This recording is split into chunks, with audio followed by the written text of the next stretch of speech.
বাংলাদেশের চাঁপাইনবাবগঞ্জ সীমান্ত সংলগ্ন ভারতের পশ্চিমবঙ্গের মালদা জেলার বৈষ্ণবনগর বিএসএফ ক্যাম্পে এক বিএসএফ জওয়ানের গুলিতে তারই দুই সহকর্মী নিহত হয়েছেন। এই ঘটনায় আরও একজন গুরুতর আহত হয়েছেন।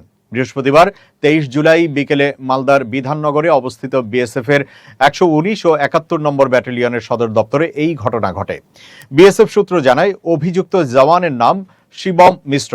তিনি ভারতের ছত্তিশগড়ের বাসিন্দা।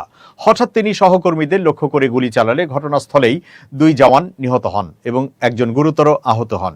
নিহতরা হলেন বিহারের ছাপড়া জেলার মানঝি এলাকার 51 বছর বয়সী অজয় কুমার সিং এবং মহারাষ্ট্রের গড়চিরোলি জেলার 37 বছর বয়সী আম্বাদার সুরেশ দারগু। আহত বিকাশ ব্রহ্ম পশ্চিমবঙ্গের হুগলি জেলার পোলবা থানার মোহান্দা গ্রামের বাসিন্দা। তাকে মালদা মেডিকেল কলেজ হাসপাতালে ভর্তি করা হয়েছে। তিনজনই বিএসএফ এর 71 নম্বর ব্যাটালিয়নের সদস্য ছিলেন।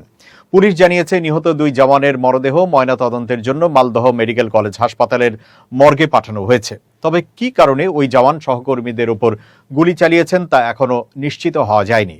খবর পেয়ে বৈষ্ণবনগর থানার পুলিশ ও বিএসএফ এর ঊর্ধ্বতন কর্মকর্তারা ঘটনাস্থলে পৌঁছে তদন্ত শুরু করেন।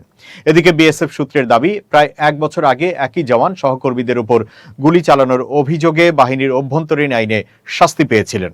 কয়েকদিন আগে সেই শাস্তির মেয়াদ শেষ হয়। এরপর তাকে বাড়িতে পাঠানোর প্রস্তুতি চলছিল। এর মধ্যেই বৃহস্পতিবারের এই মর্মান্তিক ঘটনা ঘটে।